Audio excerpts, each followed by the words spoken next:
A luxury department store packed with shoppers. Cracks in the ceiling so wide you could fit your fist inside. Engineers on site saying the building is about to collapse. And the CEO refusing to evacuate because he does not want to lose the day's revenue. Instead, he quietly leaves the building himself.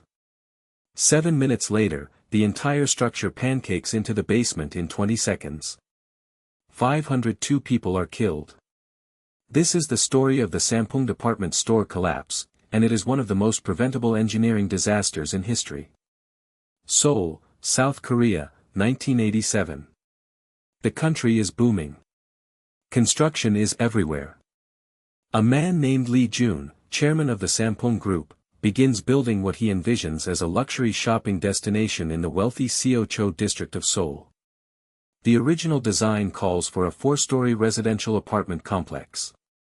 But midway through construction, Lee Jun changes his mind. He wants a department store. Not just any department store. He wants the biggest and most luxurious in all of Seoul. This decision will eventually kill 502 people. Converting a residential building into a commercial department store requires major structural changes. The building needs wider open floors for retail space. Support columns need to be moved or removed to make room for escalators and display areas. The original construction company, Woosung Construction, studies the proposed changes and refuses.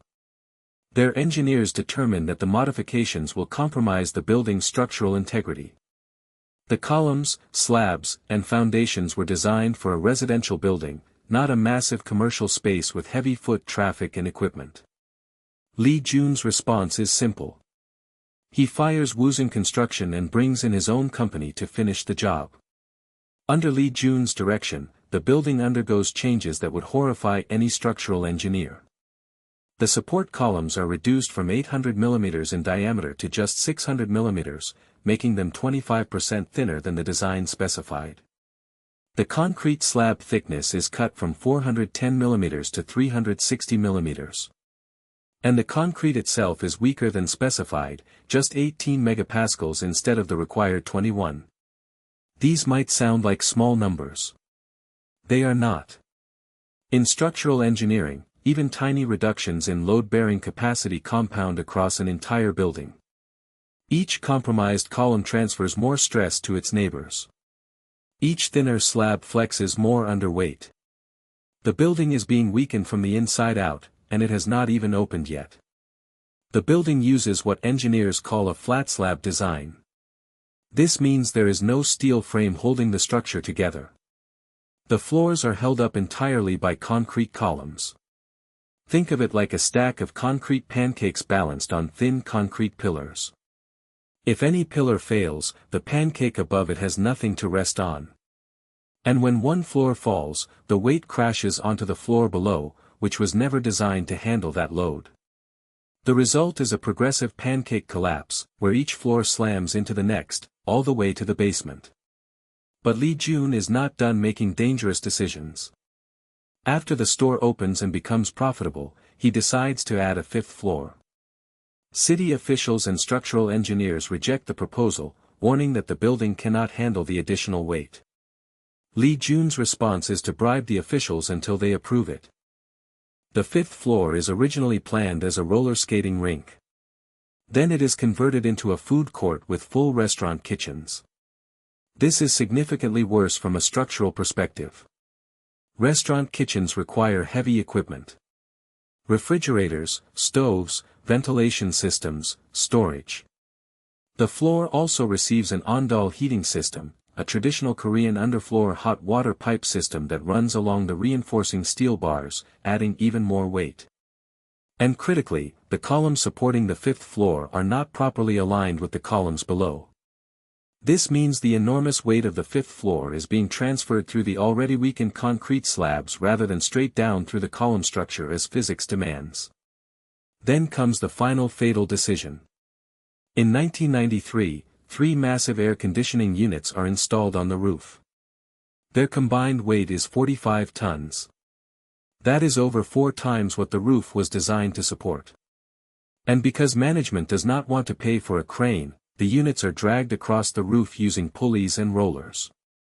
This process cracks the concrete. Over the following months, the vibration from the running AC units widens these cracks further and further. By this point, the upper floors of the Sampoong Department Store retain only about 40% of their original load-bearing capacity. The building is dying. And it is telling everyone who will listen. In 1991, structural engineers flagged that floor loads exceed design capacity. Their recommendations for reinforcement are ignored. In April 1995, 2 months before the collapse, visible cracks appear in the ceiling of the fifth-floor south wing. Management's response is telling. They move merchandise from the top floor to the basement. Not to reduce the load and save the building. To protect the inventory. They never consider closing the store. June 29, 1995. It is a Thursday. The weather is warm. The store is unusually busy. In the morning, store employees notice hairline fractures in the fifth-floor ceiling. Throughout the day, the cracks grow wider. By midday, they are nearly 10 centimeters across. You could fit your entire fist inside them.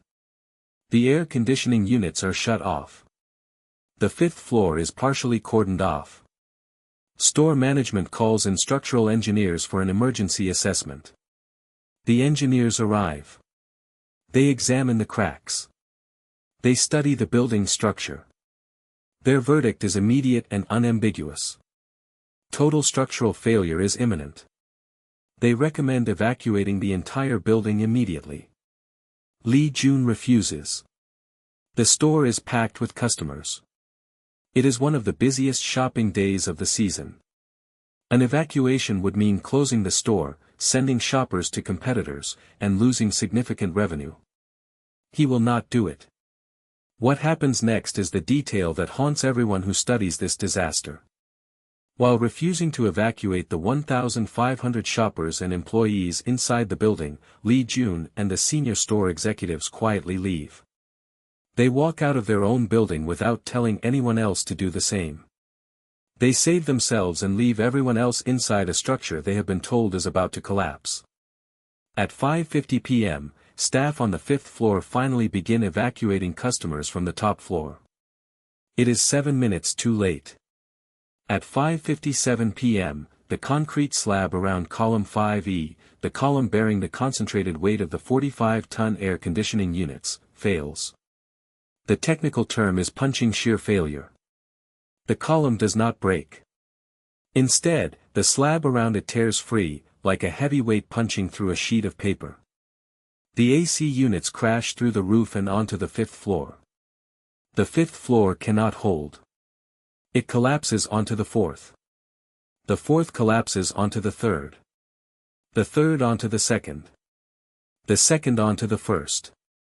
The first into the basement. Each floor adds its own weight to the falling mass. In 20 seconds, the entire south wing of the Sampoong Department Store is reduced to a mountain of rubble in the basement. The collapse sends a shockwave through the surrounding area. A massive cloud of dust and debris billows outward. Car alarms trigger for blocks in every direction. People on the street stare in disbelief at the space where a 5-story building stood moments ago. Approximately 1,500 people are buried in the rubble. Rescue operations begin immediately, but the wreckage is enormous and unstable. Firefighters and emergency workers crawl through gaps in the concrete, searching for survivors. In the first hours, they pull dozens of people from the outer edges of the collapse zone. But as the hours turn into days, hope begins to fade. Then, 17 days after the collapse, rescue workers hear something in the rubble. They carefully cut through layers of concrete and steel, working for hours to reach the source. They find a 19-year-old store clerk named Park Sung-hyun. She is alive. She has been trapped in a small pocket of space in the ruins for 377 hours. She has survived with only minor scratches. When she is pulled to the surface, she tells rescuers she believed she had only been trapped for 5 days. The complete darkness had destroyed her sense of time. She has no memory of drinking water during the entire 17 days. Her rescue is broadcast live on Korean television to millions of viewers. The final death toll is 502 people killed and 937 injured. 6 bodies are never recovered. The investigation that follows reveals the full scope of the negligence. Every failure is documented. The undersized columns. The thin slabs. The weak concrete. The unauthorized 5th floor. The overloaded roof. The bribed officials. The ignored warnings. The refused evacuation. Every single element of this disaster was known, documented, and ignored because one man valued profit over human life. Lee Jun is convicted of criminal negligence and sentenced to 10.5 years in prison, later reduced to 7.5 on appeal. His son, Lee Han-sang, who helped manage the store, received 7 years. Multiple city officials who accepted bribes to overlook the building's violations are also sent to prison.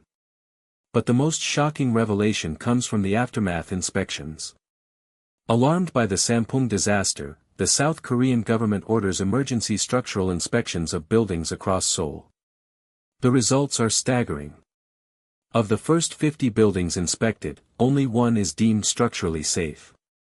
1 out of 50. The Sampoong Department Store was not an anomaly. It was a symptom of an entire construction industry built on the same shortcuts, the same bribes, and the same willful blindness. South Korea overhauls its building codes, creates new disaster response protocols, and begins holding construction officials criminally accountable for structural failures. The lessons from Sampoong are taught in engineering schools around the world to this day. The engineering lesson is as simple as it is devastating. A flat slab concrete building is only as strong as its weakest connection. Reduce the columns, thin the slabs, weaken the concrete, overload the roof, and the building does not gradually deteriorate. It holds and holds and holds, showing nothing but hairline cracks, until one connection fails. And when one connection fails in a flat slab structure, the cascade is instantaneous and total. But the real lesson of Sampoong is not about concrete or columns. It is about what happens when the person in charge decides that money is more important than the warnings. Because every system designed to prevent this disaster worked. The original contractor refused. Engineers warned. Inspectors flagged. Cracks appeared. The building was screaming that it was about to die. And the man who could have saved 502 lives chose to save his revenue instead.